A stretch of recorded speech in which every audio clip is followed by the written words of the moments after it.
Hi guys, welcome back to Conscious Conversations. I'm Miriam, your host, and I have a special guest today. Shaz, sorry, I was gonna say it. I normally start with riddles, but I feel like because of who you are and the conversations I want to have with you, I'm gonna save the riddle to the end. But you lot are ready for this one. Like, this person is someone that I have taken as a mentor without this person probably even knowing. Trust me, trust and believe. Yeah, this girl has mentally influenced me, and I have mad love for her. I'm gonna let her introduce herself.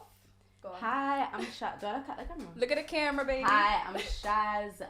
I'm a personal trainer, model, head wrap stylist, and just anything that I think of on the spot. You know, like that. I am that. She is the Nike hijabi jewel. Like, she was the person that made it. You know what I mean? Like, I remember being, so I've been obviously doing my boxing and stuff for 2.5, almost 3 years now. I remember a year in, thinking no one's looking like me, no one's doing what I do, all of this sort of stuff.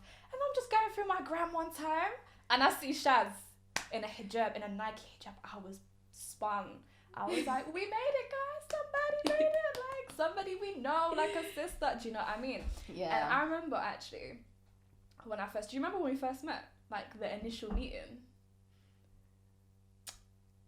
No. Yeah, I just remember seeing you around the gym. Yeah. So, yeah. Do you know what it is? I remember I don't know if I was waiting on Raf or I was finishing on Raf. This is street gym, by the way, guys. Brixton, pull up. It's a vibe. Go do your thing. But I think you were waiting on a client, or you had a client with you, and I was looking at you and you were looking at me, and we're just eyeing each other up. And we were eyeing each other up, yeah. And then I was like, I don't know if you said hey first or I said hey first, and I just remember speaking to her thinking, raw, like, this is really her. Do you know how mad that is? Obviously now I know you, I'm just like, oh yeah, it's Shaz, like, it is what it is. But back then, That's funny. I was like, raw, like, it's the girl that she'd be on Nike, like, she'd be getting the bag or whatever, she'd be doing a lot for us. So I want to go into, like, your journey, like, your story, like, because obviously I know you on a personal level, so I understand who you are as a person, but I want the people to know, like,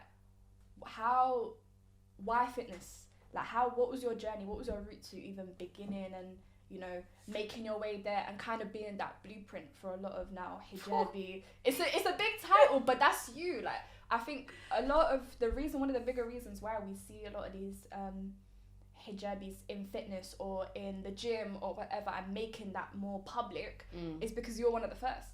Do you get it?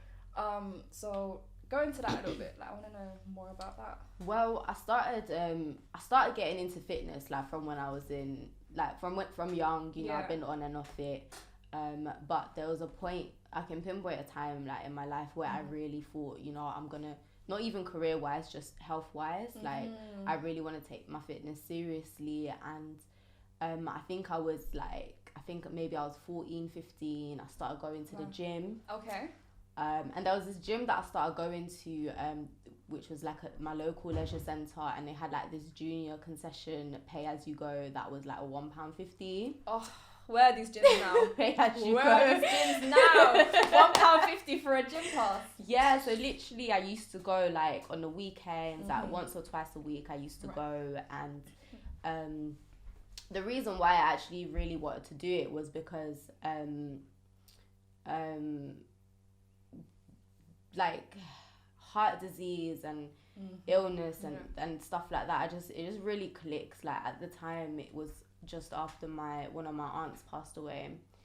She's not my first aunt that I've seen pass away, but at the time I was kind of old enough to understand, you know, like how why and like, you know, like she died in Mauritius, but she was recently with us in London at the time, and just she wasn't, you know, she wasn't that old, like, you know, so and like I said, I was old enough to like notice the patterns in my family, and I just really thought, at the time my dad was still with me, of course, so I just wanted to do something and break that cycle, and try and make some changes within myself, and hopefully it trickles down, inshallah. Inshallah. Look at it, it's already trickling. Ever since it's been trickling, trust me.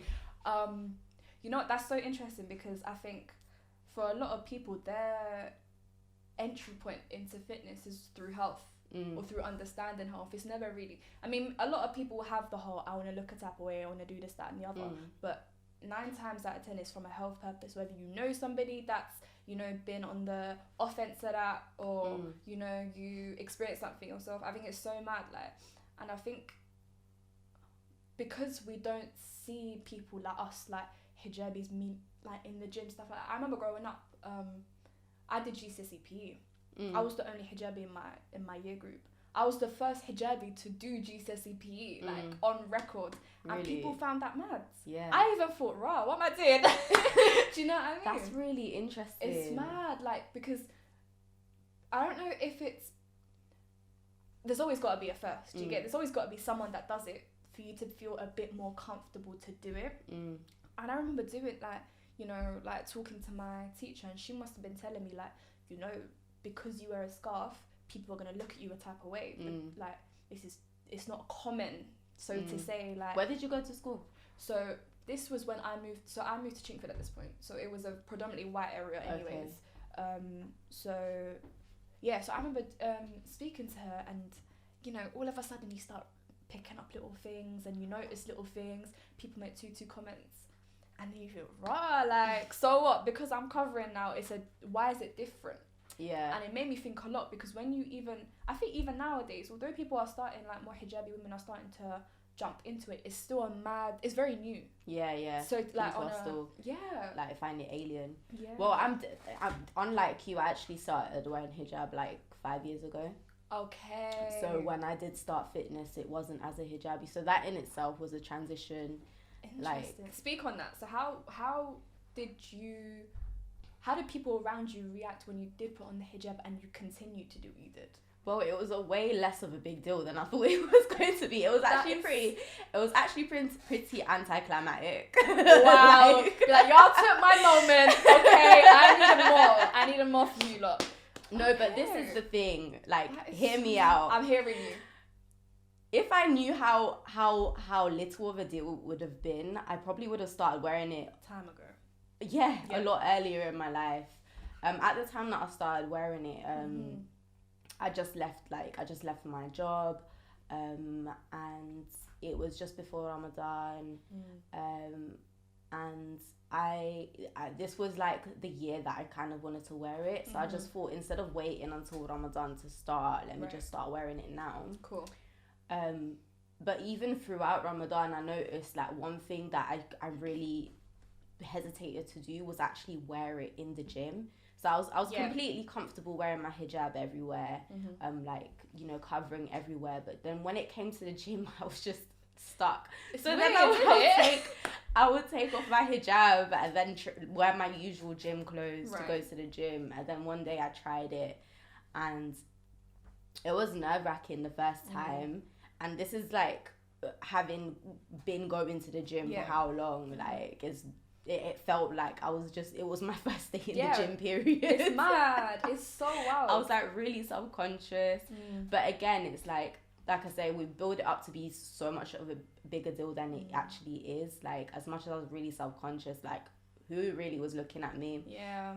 Like, people might look because, you know, you look different. Yeah, because you're outwardly different. But then people would look at me anyway because I was a girl banging jeans. You know, like that. Do you know it's true. I mean? It's facts. People were looking at me anyway because I was a girl banging weights. Yeah. So now all it is that I'm girl banging weights with a scarf on my head. And it is what it is. So do you know what? I find that so fascinating, because I don't know many hijabis that have had it, not necessarily easy, but have had that experience. Do you get? Like, I know me myself, before I joined street gym, see the messes that I went through. It was mad. But for me, because I was in growing up anyways, more time I was the only hijabi regardless, it was nothing new to me. Do you see it? But it's almost like every time something like that happens, it's like, raw, this is really still a conversation. Like, people are really still fascinated by it. Have you actually ever gone through anything, or whether it's work-wise, through, like, companies, or whether it's through just gym experiences, where somebody has kind of looked down on you or made you feel a type of way just because you were like that hijabi chick that was banging weights? It's hard to pinpoint a moment, only because I let it slide, like it drips off me like water. Sweat, like that gym sweat after banging weights. She said, "Let me just drip." That's lit. And then also it's like by the time, so let me just start from the beginning. So what it was is like when I did start again, when I did, there was a point in my life where I was studying sports science. Okay. Sports science, and then at the time, like I was kind of figuring out where I wanted to go. At this time, I still wasn't a hijabi. But before, like I feel like it's important. I feel like it's a important point in the story. No, it is definitely. At this point I was still kind of like deciding what I wanted to do in the fitness industry. I've always been into science and stuff. Cool. But it took me a while to decide, PTing is what I want to do. The reason why that is because and I feel like a lot of people still assume this, that personal trainers are just always motivated and like super duper fit all the time, and they look a certain way and they have a certain level of fitness, and I wasn't that person. Like as much as I enjoyed fitness and I enjoyed getting stronger, getting fitter, I wasn't like this super duper like Olympic level fit person. You were real. You were like a regular person, like gym. You get me? Yeah. So even that in itself, like it took me a while to be like, no, I actually do want to PT, like, and I don't need to like be shredded and rock hard everywhere and facts. be the fastest or the strongest before I get there. So and look at you now. Yeah, so that's when I decided to start. When I did decide, just like everything else, like before I decided to do PT, there was like a bunch of other things that I explored career wise, and I've always like from like my mid-teens, I always valued networking. Cool. So anything that I wanted to do, I went through a lot of phases. Oh my god, I know the type of girl you were. 1 week you want to be this, the next week you're trying to be that, the next week you're trying to be this. And no, but it's not even trying to be. I was just really open to exploring. Cool, right. And that's another thing that I feel like we take for granted in our youth as well. Like we actually have the capacity to really explore, but a lot of us stress about. We're pressured into picking a career path and sticking to it at such a young age, whereas I really just wanted to explore my options, and I saw the world as my oyster. Okay. So I looked into construction, law, politics. I wanted to be a surgeon at one point, and I feel like that's the one that kind of stuck. Like I wanted to go into medicine. Before fitness, I wanted to go into medicine. Wow. Imagine if you went into medicine, we would have never. I would have never crossed paths with you. But I just would have been a doctor that would have been banging gym. Like, it's ended up at Brixton Street Gym. That's so, do you know what, Imagine seeing Shaz banging weights and then she's like, I'm a surgeon. I feel like, raw. That's what I can, do you know what it is? It's understanding your why makes sense, how health is like the root. Regardless of like the career, your health or understanding health or bettering people's health and all of that was still the root. But like, wow. So it was medicine because, I thought it was medicine because I really enjoyed my sciences, especially like biology or sciences around the human body in particular. So even in chemistry and physics, they all interlink and meet in the middle to look after, to help us understand our bodies. And then I thought it was medicine. It wasn't. It was that's it. You know what? I hear you. That was me. I tried it. Do you know, I low-key wanted to go into law. Like a part of me really wanted to be the next politician, and then I thought, this is dead. I will definitely get shot. So let me just stay in my place. And make a couple films and keep it stepping. Yeah. But I hear you. Do you know what? I think it's so interesting when you see where people end up, because a lot of it's your core is, like I said, your core is going to be the same regardless, like, and, you know, for you saw it came from a place that was close to home. Do you get it? Which I think is probably the biggest motivation that you've had to allow you to get to where you are, because, you know, it almost comes from a pain, from a struggle. Do you see what I'm saying? And I think a lot of people forget that when they want to go into industries, when they want to go and do what they do, like, their why is so important. Absolutely. And I think one thing of you is you've managed to keep that and have it be an apparent thing throughout, like, your whole quote-unquote career. Do you get it? But I wanted to talk a little bit about, so, your hijab journey then, because you started out as a non-hijabi and then you came into the game and became successful, obviously for what you do, but you were kind of the poster girl for, you know, hijabi fitness, hijabi PTs, all of that sort of stuff. What was that like, kind of understanding that within that world as, okay, cool, because everybody, you know, every hijabi goes through their journey. Oh, I wasn't wearing it, now I'm wearing it, and I battle what I battle. But you've laid out your foundation, more or less, as a non-hijabi, going into it as, you know, the Muslim girl, you know, and you're Muslim, you're black, all of that sort of stuff. Whether we like it or not, or we want that to be our label, it's given to us. Do you get it? So how did you kind of maneuver yourself in the industry doing that? Well, first and foremost, what helped me, like, even start wearing hijab in gym or in fitness was literally looking at other people. Like, I knew, like, I could not have been the only person, like, trying to do this, right? So I really did do my research on Instagram and Google and stuff, and tried to find women. Like, obviously we know, like, of, like, women in the Olympics who have done it. Yes. So of course there must be, like, everyday, like, chicas like me, like the regular girls, the regulars that be doing it, and that's what really helped me. So for me, during that time, especially at the beginning, where I mean, even now, you know, people still say, like, I'm the only person that they've seen, and I find that so mad. Like why is that? Why I found them before me? Do you know what I mean? It's mad when you're in it. Do you know what I mean? But it's because you are doing something very publicly. Do you know what I mean? That's why for you, you're always gonna come across, whether it's through research, whether it's people coming to you because of who you are. Like, I remember when lockdown happened and then the gyms were open back up again, and I was gymming in East, and I spoke to Riva, and she was telling me how, like, this is the first time she's ever seen somebody in, like, hijab in gym, and then we ended up having a conversation, and another woman came in, and she was a jilbabi. She's like, I'm a PT, and she wears, like, a jilbab, a niqab, and we were talking, and I was like, that is lit. I want to be like you. That is stuff like that really inspires me.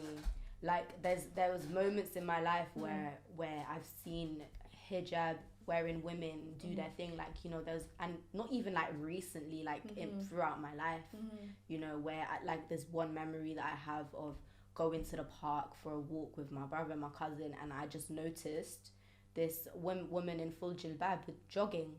That's lit. Do you know what I mean? Like, she was jogging. It's just a mental note that I made. Or, like, you know, I did fundraising hike up Snowdon. Cool. And, like, all the women that I went with were wearing hijab. Like, it wasn't so lit. stopping them from doing anything. So it's just stuff like that really helped me actually start doing it, and it made it easier for me to do. Do you know what?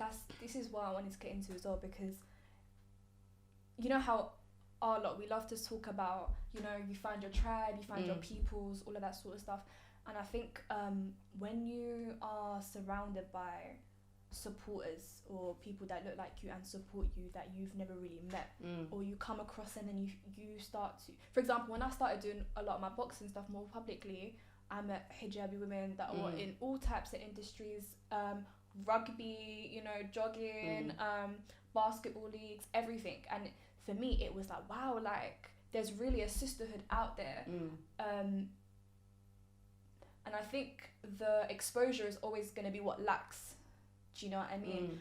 I wanted to go into your support system. Like, how did your family react when you first said, this is what I want to go into, and then doing it as a hijabi, and what was your external support like? Because you know, going back to an African household here and telling them, I want to be a personal trainer, they'll look at you like, what? Especially since you said you wanted to be a surgeon prior, so that's a mad transition to bring home. Oh my god. Well, I actually didn't. I don't think there was a time where I actually went in and had that conversation. I was kind of just doing my thing. That's it. She said, "You lot finna find out what I do." No, but I wasn't even thinking about all that. I was literally just doing my thing. You know, I was doing my A levels in college, and then I was just like, I'd done that. Like, I was studying chemistry, biology, and physics. So all the sciences. Chemistry, biology, and physics, and French. And then after that, I was just like, well, I want to keep studying and do sports sciences and see where it takes me. I don't think I ever really sat down and was like, so I'm actually just trying to remember now that you've asked. You're thinking, wait, I might have missed that part. I don't think I ever sat down and was like, oh, so this is what I want to do now. They may or may not have been. I feel like my mum still thinks I wanted to be a dietitian at one point in my life. Wow. Okay. So my mum still thinks I'm trying to. She's making her way there. Don't worry about it. No, but she's just. I feel like she thinks that's what I'm doing. Yeah, that is so lit. That is so cool. So you know how it is, like, when there was a point where I just because of the narrative of fitness in our community, like African, Asian, or just ethnic, I feel like in general, across the board, actually, we associate going to the gym with trying to be skinny, right? So it's like, if you're going to the gym, it must be because you think you're too big and you want to lose weight, right? So. And whereas for me, it was a routine. It's something that I'll do several times a week. And there was a point that they actually started getting worried. Wow. So for me, it was me building myself up. And then also, like, because of the career that I wanted to pursue, like, it was important to me. Right, like, it was really important to me, like, to just hone my own skills and then bring it to other people. Yeah, but there was my parents struggled my dad struggled to understand that. And he was actually quite concerned, like, you don't need to keep going to the gym, but eventually, like, he realised that this is something I want to take seriously and go into, like, you know, he saw me studying and stuff, and like, he understood that this is, like, you're not abandoning everything, like, I'm not abandoning, and also I'm not doing it. I feel like his concern was that I thought there was something wrong with my body. Yeah, like an insecurity. Yeah. So you're doing it for others instead of this is what you want to do. Yeah. So he thought that's why I was going to the gym all the time. So I thought, so it's quite cute that he was concerned. That is so cute. Just like that is so So it was a weird one. It's just one of them things that was a bit that, you know, just took some time for him to really understand. And then eventually he saw what I was doing, and we used to just sit down and talk. He would ask me for updates or, like, how things are going, and so you know, how many clients do I have, and like it's okay. I don't know what that was. It was feelings. Oh shit. You know, when you've been in lockdown, you ain't feeling nothing. Now your feelings. It's alright, breathe. I know it can be a bit like when you I feel you. Even me trying to find the words right now, but we can move on from that if you feel.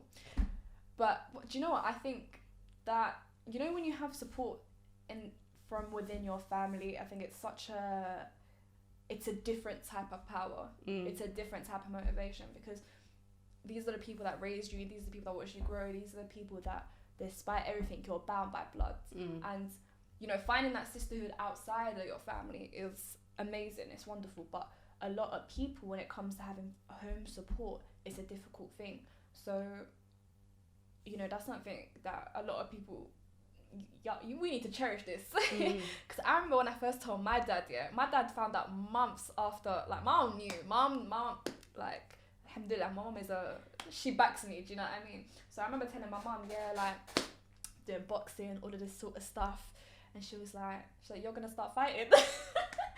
She was like, because I wasn't a bad kid, but, you know, I got into my fair shares of situations when I was young. So when my mum found out that I was boxing, she was like, good, because at least you'll have discipline. And it's a self-defense thing, especially being Muslim. Like, it was very important to her. My dad now, I remember the first time I sat him down, I was like, Dad, by the way, like, you know, I've been going gym, like, I've been boxing. And I think it's because it was boxing, he had an issue with it. He was like, what do you mean? He was spun. He was like, what do you mean? So you're thinking it's a man's sport. It's the masculinity associated with it, and it's the fact that danger as well, I suppose. But my dad came from it from a place of fear. So he was like, so what if someone hits you around the face now, what are you gonna do? Like, he's like, don't come home to me with a bloody face. And I was like, Dad, I promise you, even nowadays, I'll be very honest, he'll be like, so what, you had boxing, yeah? And he would look at me up and down and be like, my whole daughter did boxing. It hurts him. Obviously, like, it's all love and it comes from a good place. But it's interesting because a lot of ethnic backgrounds or homes or families associate fitness with men as well. So there's a lot of, you know, people, you know, trying to be the first and trying to be the only. And I feel like that's just really, it's inspiring at first, but then it becomes really toxic because you're trying to gatekeep this whole thing as opposed to trying to make it easier for other people to get into. And you see it a lot, like in this day and age, like there are big public figures on Instagram trying to claim first and only brown Muslim PT. I'm just like, don't make me at anybody, okay? No, do you know what it is? Don't make me at anybody. It's not the type of show. But do you know what? I think that is such an interesting conversation that people don't want to have because it's the ownership. It's like, you know, when it's kind of that typical story of someone makes it out the hood, but they don't want to tell people how they made it out the hood. They just want to come and take their peas and be the only one. Yeah. And I think people are valuing the wrong things. Do you know what I mean? Like, okay, cool, it's inevitable. There's always going to be a first for everything because that's how a path is made, right? But I think the label, people, you know how heavy is the head that wears the crown, right?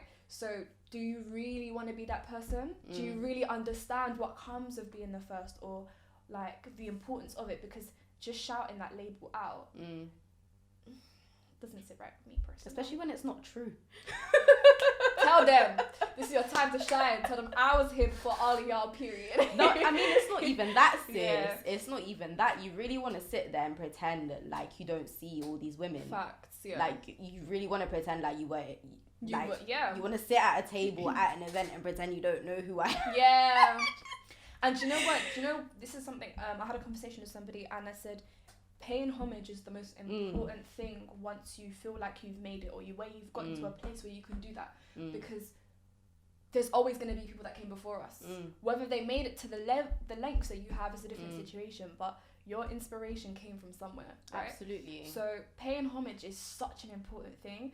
And I think when I see stuff like that, it irritates me. I'll be so real with you because it's like, we're all supposed to be in this together, right?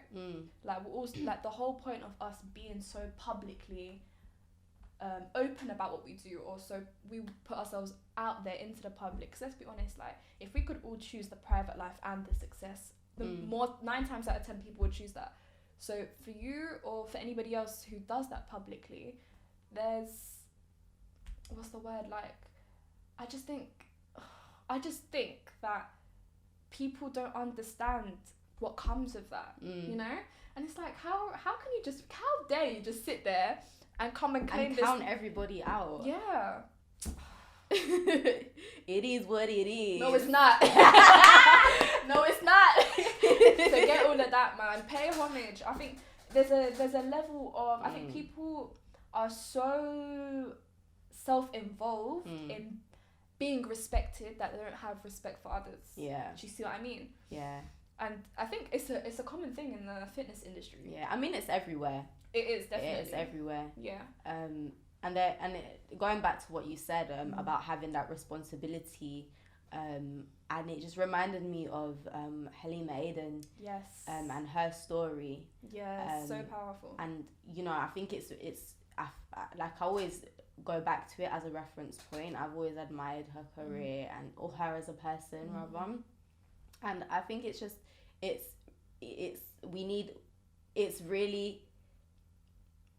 really important that she shared her story with us. Definitely, 100%. Like from start to beginning, how it was being like one of the first hijabis in the game and doing what she was doing and just really ultimately going back to her core values and principles. Right, facts. And leaving what she felt was damaging to her. I feel like it's first and foremost we're Muslim as period. We always need to have that at the forefront of our minds in whatever we do, any career path we choose. And may Allah make it easy for us. Ameen, man. And I think a lot of us get so caught up in the career that we forget to even see that we're even viewed as Muslim women, period. So despite your talent, despite your this, despite your that,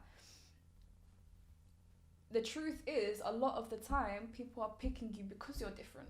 Do you get it? And for us to go into certain careers or certain building certain bridges for our communities, our people, our sisters, like your display of faith is very important. And there's a lot of there's a lot of situations that can occur where people will test that because you're Muslim. Do you get it? I don't know if you've actually ever experienced anything like this where somebody kind of tries to maybe fit your faith in their bubble. Do you know what I mean? So by that, like, I don't know if you've ever been to a shoot or anything like that where you've made it clear that, okay, if I do this, I'm going to only do this and I'm going to dress very modestly because this is ultimately who I am. Like, if you want me, this is what comes with me. And they might agree to that, and then on the day of the shoot, you know, they might give you something that is a bit more tight or is a bit more X, Y, and Z, and they try and test that. I feel like it, from my experience, it hasn't been a thing where, you know, people have deliberately attempted to test me. Cool. It's just ignorance. Like just not knowing and just literally just being ignorant. And then also just the lack of knowledge that you know, each Muslim woman has different levels of modesty. Right. So for example, what the sister that was here at one point in time would have worn, I'm not necessarily gonna wear. For example, I like covering my neck, covering my arms, covering my leg. Do you know what I mean? Really? Whereas some people feel comfortable. You know, we're all at different stages of our journey. Definitely. For example, I'm here now with a jogging bottoms and top. Yeah. The next Muslim who comes in will be in jilbab and niqab. Like, it's all different. So I feel like there's a lack of understanding in that sense in across the board with people who try to work with Muslims. But that's also why, like, I peeped that quite early. So now when I come on set and stuff, I'll put notes in like my email, or you know, this is a criteria. This is a criteria if wardrobe is being provided for me. But I always have my backup. Because do you know what? I think because you're a good person, so you think ahead and you will bring your own and all X, Y, and Z. But all of this it's been 6 years. You know, right. So there was the beginning and then there's now. Do you get it? So I think you know what, I think there's a level of responsibility anybody that books you needs to do their research. Whether it's by speaking to you prior, whether it's by understanding, okay, cool, like maybe, you know, we shouldn't just go with the concept in our head if it's not going to align with what she does or what she believes in. Like, I think it's a bit, I don't think people have as much right to be ignorant nowadays as maybe they did 20, 30, 40, 50 years ago. Like, even down to getting PR packages with like stuff that I can't wear. Do you get it? Like their leggings with like mesh, see-through, so like the stress. Babes, like my darling. do you want me to pair this with my hijab? Do you know like, what and I mean? then make it just make it make sense, guys. Please. Like, thank you for the gift, but I can't wear it ever. I can maybe show the package, you know, go buy that, but I don't know, I'm gonna have to give it away. But I just think that's mad. Like it's not something that people I don't even want to say have the right to. I think everyone has the right to, you know, it's knowledge is knowledge, but come on, we're so far in the game, and you really want to profit off of modest fashion, right? So at least do the work. Do the work. Yeah, do your due diligence. So if you're gonna put out, or not even modest fashion, but if you're going to have any type of hijabi or just whoever the person you've chosen to be your diversity token that day. Token Muslim girl, baby. Like, we all know how the game is, okay? Like, do your research. That's all. I'll be honest, it makes me mad. It makes me mad because it's like, why should I even have to think maybe I should bring her back up? Why? No other model, no other... Nobody else would ever have to think like that. Nobody else... Like, what if... God forbid, say I had a rash or some form of skin cancer or whatever, and, you know, I'm sure if that was something that was known, they would be tailored to that. So why is it that now I am obviously covered? I'm obviously a Muslim woman, or I'm obviously blatantly a modest woman. Why is that not... Why do I have to work extra for something that you've asked me to be on? You want me to come and help your campaign or whatever it may be. Ultimately, you're going to profit off of. Why am I doing extra work? But it's just a problem across the board, because, you know, we're still trying to get, you know, the right foundation on set. We're still trying to get a hairstylist that can style black hair. You know, like, people are having to do their hair before they go on set because we don't want it to be fucked up when it's released. Like, we're having to bring our own foundations. Like, it's just it's ridiculous. It's just a problem everywhere. One of the best sets that I've been on, actually... Talk about it. Talk about it. I don't know if we have time, but... No, we have time. It was when I went to... it was when I did a thing for Nike in Paris, when they did their Nike women's football... campaign. Presentation. Cool. But because the set and the crew was so big, I feel like they had the capacity to cater to everybody. Cool. Whereas on smaller sets, it might be a bit harder. Like, literally, I had, there was somebody to cater to my every need. But whereas I was just a bit like, just shy to ask, like, because I felt, and this is the thing, like, I've always been like not shy, but just. It's like you don't want. I don't want to be a problem for people on set. So it's like, is it okay if I get something in an extra large size? Yeah, which in itself is a problem. Like, I think that and a lot of people who are like, a lot of hijabis go through that. Like, they feel like they will be disturbing somebody, or they don't want that, but you're entitled to that. That's why you're here. Do you know what I mean? Like, can I have this a bit looser? And I'd like be hesitant to ask. But after going on that set, as much as it was like a big crew and a big team, and they had the capacity to accommodate, I came back with a different energy. I was like, I'm not accepting anything less. Period. Yes, your standards have been pushed. Absolutely. But that's what it is. Like, do you know what I think? Because you were lucky enough to have that experience, so you saw it differently. You saw two sides of the industry. You saw, okay, cool. So so I'm in a whole different country, first of all. Because up until that point, I was told, well, this is just the industry, babes. No, it's like, not. Do you know what I mean? So then I was like, hold on a minute. That was lies. That's a lie. They are true liars if they hit you with that line about this is just the industry. Why am I here? So why are we not changing it? In big, people love to throw it, it's 2021. Change it. How about that? I even hate saying it's 2021 or it's 2020, whatever. But in this case, my G, that's not the industry. Because if you're bringing me into this industry, then clearly you have to tailor to me. Do you get it? So I just think that's mad. Like, I just honestly, like, that's something that I feel like will take a long time for us as women to build the confidence to say no, or have the confidence to be like, actually, this is what I'm about. But also for the industry to unlearn how they should tailor to us. Because this is how we end up compromising little by little by little by little until we're sick and tired, like Halima Aden. And we're done.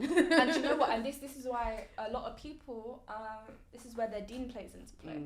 Because if you are someone that is quite strong in your deen and in your faith, and you have that moral compass within you, you will be the Halima Aden that walks out and tells them this is dead, like I came in a type of way, like this is what it needs to be, and if you don't respect that, then I'm out. But then unfortunately we have a lot of people that lose sight of all of that, and you know, they can come in a hijabi being a success that way, and you know, everybody being there and supporting them, because we feel like we have to make these compromises to get the jobs to be successful. And for me it's a scary thought, because I remember a year or two ago where I saw a lot of hijabi influencers who, you know, made it based off of the fact they were hijabi, and then I feel like one by one everyone just started taking off their scarf. And I remember sitting there thinking, this is mad. From an outsider looking in, right? Because obviously you will never really understand somebody's journey. They could have been battling that from before they even made it, right? But this is also another thing I wanted to talk about, is the responsibilities of being in the public eye. Of being in the public eye. Do you know what I mean? And I think, especially as people of faith, we're outwardly displaying our faith, right? There is a level of accountability that needs to be taken. Do you get it? Because, like you said, whether you're publicly doing what you do or privately doing what you do, the struggle is there regardless. Yeah. Right? But when you privately do something, you don't need to explain yourself to a certain extent. And I think a lot of people get offended who are in and around the industry when they get, obviously there's a way to come and question somebody or whatever. But course. I think there needs to be a level of accountability there, because if that was the basis of your career, 5, 6 years, 7 years down the line, you remove that, your identity to a certain extent, how people knew you, how you got to where you got to, is taken away. And I think when you feel like you don't owe anybody anything, becomes an issue, because you've chosen to put a part of your life into the public eye. So that part that was there visibly, and now you've decided to take away, there's an accountability there. I think people need to become more comfortable in speaking on that. I agree, but also inversely, I feel like from a consumer perspective, we need to be more like, you know, the onus is also on us to not overly, like, for example, like, I don't know, I could take off my hijab tomorrow for whatever reason, or I could even start wearing a niqab tomorrow, who knows? Right, yeah, for real. Do you know what I mean? But whatever decision I make, like, some people will like it and some people will hate it. Of course. And if I were to take off my hijab tomorrow and suddenly people, for whatever reason, again, and you know, people had all the opinions, I feel like as a consumer, from seeing all of these things happen with other influencers and seeing people post their reaction videos, I'd hate to be on the other end of that. Yeah, it's because it's like, again, like you said, you don't know what the sister's going through. Instead of trying to be understanding and just allowing the sis that time, like, it's not a big, it's not an easy decision to start wearing it in this day and age. Like, it also can't be that easy, especially if you've grown up with it. Like, it's just, I feel like people need to mind their business or have compassion and understanding. Yeah, I think understanding and compassion is, like, we need to learn to be more forward with that when it comes to that. And then also ask yourself, why am I upset? Why am I upset that so-and-so took off hijab? Why is that upsetting me so much? Yeah, it's true. Like, how much of myself have I invested in this person who I've never seen before? It's wild, you know. Do you know what I think? I just personally, I think the accountability is where people now can make their decision to feel a type of way or not. Because if I'm a consumer of your product, say for example, you know, you're a hijabi and then you become successful and then you start selling hijabs or whatever in and around that line. I invest into that, and then 2-3 years down the line you take it off. Your reasons for taking it off is yours and yours only. That's between you and God. I definitely feel like the consumer would need the explanation, but in their own time. Facts. That's what it is. The explanation needs to be given, but it doesn't need to be forced for then and there. Do you see what I'm saying? And I think when people don't give the explanation, I don't like to say it becomes a problem, but it just it's just like seems disingenuous. Yeah, it just kind of makes you feel like raw. Like, why did I even invest in you? Like, am I like? Do you know what I mean? And then it just, I don't know. I just personally feel like you've been hoodwinked. I feel like I've been robbed. I feel like you. I don't know what you did, yeah, but you robbed me, and I don't like how I feel. But you know, it's a sensitive topic because it ultimately is going to be your journey, and it is something between you and God. Yeah. But I want to move away from this. I had a question. Yeah. Let's keep it stepping. SHAZFIT. You know, you are somebody that is someone that's quite established, I would say, to a certain extent. Like you know, you've made your mark. People know who you are. You know, you're doing things with Nike. Like you're that hijabi girl. Like when people think fitness, when people think, oh, who's the Muslim girl in fitness right now? Who's that person? It's you. You know what I mean? I don't know how much actually you're aware of that, but I think as an outsider, I just find it really weird hearing. I know, it's so strange. It's like, you know, someone's singing a happy birthday to you, you're just sitting there. Feel like, thanks. No, but do you know what it is? It gets like that, and you know, you have your why, you have your what, but what do you want to do with who you are, or the staple that you've put out there for yourself? Like, what is your goal to a certain extent? Do you even have a goal? I have goals all the time, boo. Okay, that's how she stays winning. Okay, but they're not. It's not necessarily an end goal. Cool. You know, I feel like that's unrealistic if it's something that you want to do for a lifetime. Facts. Like, okay. Or I might not want to do it for a lifetime. I won't know until I've gotten to that point. So, but what I do know is that right now, or from when I've started, like I said, I've had my why and my purpose, and right now it's especially since the pandemic has started, I've been going back on what my purpose really is. Right. Because obviously gym's shut. I'm not training people in the gym anymore. So what am I doing? What even? Who am I? Boris needs to open up these gyms. You know. So who am I? Right. And what are my core values? You know, in my personal life, in my work. It's a reset. Right. And it's just reflecting on those things. And honestly, it's an act of service. Like, as much as I enjoy training for myself, there's a certain type of way that I like to train my women. So it's not just physical, it's not just counting reps and sets and it's a whole process. You know, it's building a mindset, it's building a sustainable lifestyle change, it's working through trauma inadvertently. You know, because you know, like, what my ladies choose to share with me is, you know, varies. Sometimes the conversations can get deep, sometimes, you know, it's very surface level what they share. But I know that everyone's always dealing. No one wants to start training or invest in a PT or invest in gym just because, for no reason. Yeah, it's never just one reason. So even whether it's weight loss, weight gain, there's always the whole story. You know, it's always the bigger picture. And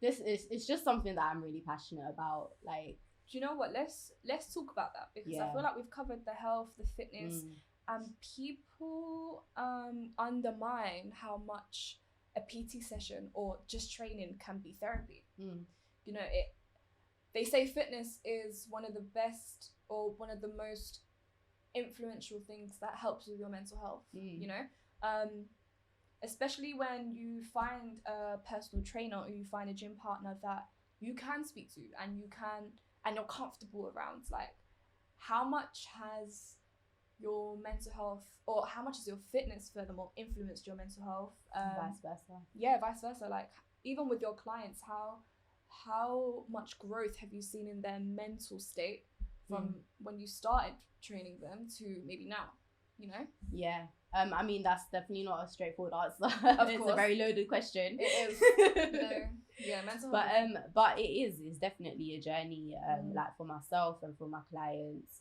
And I definitely see a change. Like, so, you know, a client, you notice it in little things, like the language they'll use with themselves. So, and it's really sad, and it might be triggering for some people. So, right, yeah. You know, like, I'll have clients that will come and basically tell me how much they hate themselves, and that's why they want to book me. Yeah. And it's really sad. I mean, for you to be hearing that as somebody that, obviously you're there to do your job ultimately, right? And you're there to help that person, but for you to also hear that, understanding now how much, to a certain extent, power you have over how they feel now about themselves. Like, how do you even take that? I didn't actually think of it I don't see it from that perspective. For me, it's more of a thing where for now I hear you. Cool. But my overall messaging is that you do realize that wanting to improve yourself doesn't need self-hate as a prerequisite. Interesting. Yeah. You know, like, so I can decide that I want to do better for myself, but I don't need to first decide that I hate myself. Definitely, yeah. I can love all the things about me and just want to do better. Still want to improve, yeah. So, and it could be, you know, I might have an illness, I could have a heart disease, I could be struggling mentally, and, you know, these are all struggles, and I can still strive to do better. So these are things that I hear, and it's not something that will change in one conversation. Right, so definitely. Upon that first conversation, it's not something that I can I'm not a therapist. Right, definitely. You know? So it's not something that I can tackle right there and then. But there are methods that I can use during the course of training this person that will help flip that around. Yeah. And even just something as simple as self-affirmation, you know, and just self-affirmations, or even me just using words of encouragement while they're training and picking up on certain things and building a rapport, allowing that person to, you know, share what they feel comfortable sharing, having somewhere to vent to a certain extent, because again, I'm not a therapist. Let's talk about Sister Circuit. Let's talk about, you know, what you do, not necessarily through gym, but, you know, that's still your businesses, that's still who you are. Like, take it, baby. Promote yourself, do what you gotta do. Like, I'd love, because this is why I'm here, really. This is my whole kind of drive to build, you know, a safe space for people who look like me, you know, people from ethnic backgrounds, to come and speak on their success and speak on who they are and what they want to do, and also ultimately promote themselves. Like, that's the platform. Yeah. Well, actually, I was also gonna say, like, my brand, so to speak, is not just PT. Yes. So it's not just one-to-one training. So I also have my Sister Circuit, and it's a women's only circuit training class that was running at the Brixton Street Gym every Sunday. It's completely women's only space. Yeah. And since the pandemic, I've been running it online on Zoom, and the reason why I started running that class is, well, the surface level reason is because, you know, as women, we want a women's only. There are women who want women only spaces to train in and feel comfortable, just man-free zones. Man-free zones, like, and you know, just having that as like a circuit, especially at the Brixton Street Gym, the women will be doing will have a chance to do a bunch of exercise all within an hour that they probably wouldn't usually do if they were training by themselves. That's a surface level reason. That's why I used to bring people in, but so now I've got you hooked. Let me tell you what it's really about. That's lit. But really what it is, it's just a space for, you know, just a safe space for women to come through and have a space to God damn, I forget words. Like bond and, you know, train and just have an outlet. That's what I'm trying to do. Just have an outlet, physical outlet to come through and do their thing. Sometimes we work as individually. Sometimes I get women to partner up and go through the circuits together. So I like to switch it up and not tell you in advance. Wow. She's a surprise chick. You pull up and you don't know what's happening. It's like, just come through, it's fine. And it's just all these little elements, like, even, you know, like the women will come down, like some of the ladies will have started setting up the circuit before I've even arrived, like, you know, like they know by now. Cool. And again, it's like you said, it's just building that kinship, that sisterhood, and just like everything I do in fitness, it's never just about the physical. Like the cool down is really important to me in my class. Because after we do the circuit and you've worked on your body, like you've really pushed yourselves to your limits, you might finish the session feeling various ways. So you could have come to the end of the circuit and felt like, yeah, I smashed this. Yeah. Or you could have reached the end and think, no, that was shit. Yeah. Like I need to do better. Yeah. Like I'm coming and I'm not improving. And that's not my day. So you people have, and it's like, oh my god, I've got the rest of the day to go through, or like, and then it's just going back to, you never know what someone's going through. So I like to finish the session after the sister circuit, do a nice cool down, go through some flows, some stretches, put on. I have this playlist called a mantra cool down playlist. Okay. So it's basically a playlist that has like songs that I think are basically mantras. Okay. Like, so that the words in the song are really positive and self-affirming, uplifting. So India Ari's video song. Okay, no, I don't know what that is. I was like, yes, no. Okay, or like more steps Umi. Okay, my Umi said, shining yeah. light on nowhere. Wow, that's in there. That's lit. Is that what you're saying? But there's all different sides. Like there's Jean Aiko, like Janae Aiko. I was like, I'm gonna let that slide. She came back. I connect myself. Yeah, it's just like all different types of genres in there, but it's just all uplifting stuff. Yeah. So I play that just to brainwash you into leaving the place feeling happy. That's lit. And then also in the cool down, I do self affirmations, breath work.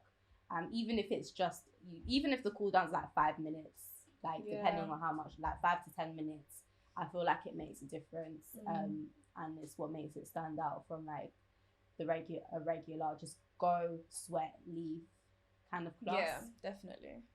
Okay.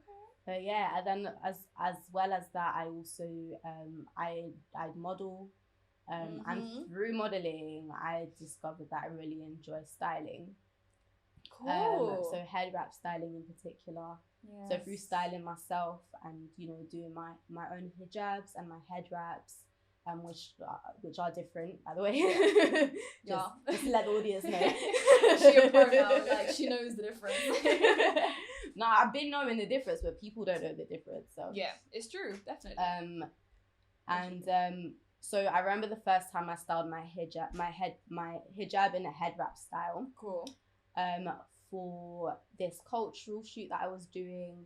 So I'm Mauritian. Yes. So I wanted to, wear something that would pay homage to my Mauritian heritage. Love that. And part of that was like the Sega dress. So Sega is a type of dance that we do. Well, not that I do. But okay. I mean, I know you can dance, but that we do on like, and this is a dance that stemmed from like I guess when we were enslaved, and it's a form, it's a expression of rebellion, resistance, and it's powerful, and power, and also celebration. So I did a head wrap style. At this time I was still early days in hijab, so I was completely I wanted to do it while still covering my neck. Yeah. And I had like 3 scarves. And like, wow, the layers. Just and there were 3 scarves with 3 different colors. Wow. I wanted those 3 particular colors in them, and I made it work, girl. I guess that's where it was born. Like, and I did a thing, and it looked cool. Yeah. So now I actually style head wraps for people who are on photo shoots, or events. Super cool. Do you know what I think? That would you agree in saying that was the turning point in finding your identity within hijab? No. Okay. No. It's like, no, you're wrong. No, because this is my hijab style. The way I have my hijab now is my hijab style. Sometimes I like to get creative with it, and that's where the head wraps come in, and just go back to my, culture. Love that. No, I love that. That's lit. Okay, so sister circuit. You do obviously your PTs, your one-to-ones. Yeah. You do the head wraps. All of these are all umbrellaed under servitude. Serving sisters, Wow. serving sisters. Cool. Where did that name come from? Like, what? How did you come up with the serving sisters kind of label, I guess? No, it's not a label. I'm just describing what it is. Oh. Look at me. Do you know what it is? Yeah, I feel like because you do so much, that maybe there's just not a meaning behind everything. Yeah. That's the moral of today. No. So no, what it is? No, I understand your question. Cool. But and why you might have thought that it was like a brand thing. Right. Yeah. But no, it's not. What I mean is, it's just that, like, for example, I enjoy styling myself. I didn't immediately then start styling other people. It was something, actually, one time my friend had a shoot with her daughter, who was just starting to do modeling and acting herself. Super cool. And she wanted me to just come on set and, you know, help style them with their head wraps and stuff. And I did that. And then it was after having done that, I was like, I could really do this. Okay. It could be a thing. I enjoy. I could really come and make this a career. And then, just similar to, you know, how I leave ladies feeling with my PT or sister circuit, like, my goal is to just have you feel amazing. Love that. You know, whether it's short term or long term, like, I just want you to constantly be reminded of how, you know, fabulous you are, how strong you are, how whole you are as a person. And obviously head wraps is just a head wrap, but it's the process of just making someone feel beautiful. And, you know, I really enjoy that, just having like them really just feel themselves on a shoot or at an event and really feel that queen energy. Queen making other people feel like queens. We love it. Oh my god, this has actually been so good. Where can the people find you? Y'all can find me on Instagram. _SHAZFIT is my handle. That's my main platform, really. I also have a website. Yes. It's shazfit.co.uk. Links all in the description. Before we round off, we're not rounding off. We're not rounding off? We're not rounding off. Okay, she has more. Wow. I'm going to just give you the show. How about that? Take it. Remember I started my online coaching? Yeah. Perfect. Let's talk about that. Online coaching. So, online coaching is something that I recently launched. Cool. We are in February at the time of recording. Yes, in February. This might be out in March, but we're in February right now. So I launched this at the beginning of the month, and it's something that I've been off-putting, since the start of the pandemic in March. Okay, yeah. Because I was really hanging on to my face-to-face PT, and I guess a part of it was a fear of change. Yes, okay. Just a fear of changing the way I do things, or the way I function. Especially when you have a formula that works. Yes. Now it's I can do this, but then I have to do it like this. And then will it still work? And the fear of the unknown. The fear of the unknown, and just fear of having to change things up. Like I'm in that sense, as much as I've been going through I go with the flow a lot of the time through my career. Like it's a trait that I'm trying to work on. Like and it's something that I get from my dad. I think he's very stubborn in his ways, and I feel like I do that sometimes. Like I need that something to be like this, like and you know, leave little room for adaptation and change when it comes to myself. Anyway, like with other people, I'm all for it. Yeah, I'm the exact same. If I know what I like, I'ma stick with that. Yeah. But with everybody else, I'm like, try something new, build yourself. And I don't realize it until something like this has happened, and I'm just like, I really don't want to change the way I run my business. I'm really happy for all of you guys who are pivoting over to online. Yeah. You're doing amazing and you're thriving, but I'm going to resist and just wait until the gym's open again. Yeah. And then now I'm just like, do you know what? Like, I'm putting my own self in a rut because I'm creating barriers for my own self. Like, I know what it is that I enjoy doing. This is something that I'm passionate about. And the reason why I'm upset is because I can't do it right now. Right. When in fact, I can do it. I'm just not choosing to do it in the way that I'm able to do it right now with the given circumstances. So launched my online coaching. Yes. You can find my aim with my online coaching platform is to basically give you the second best thing to face. And it actually comes with some extra features that I'd like to continue once I do start face-to-face training as well. Cool. So once you sign up with me online, you will have access to this app. Cool. Which has everything that basically you'd ever want in a fitness app. It has tracking, and it's more than just a weight tracker. And there's a lot of flexibility with it in terms of your availability, because it's not a live face-to-face class or even a live online thing. You can do it in your own time, but I'll also be there to guide you each and every step of the way. Perfect. You have full access to me. Yes. Love that. And I've really enjoyed being able to connect with women in that way again. Even if it is online. Do you know what? It's almost as if you've taken your in-person experience and you've reshaped it to have the same experience just digitally, you know?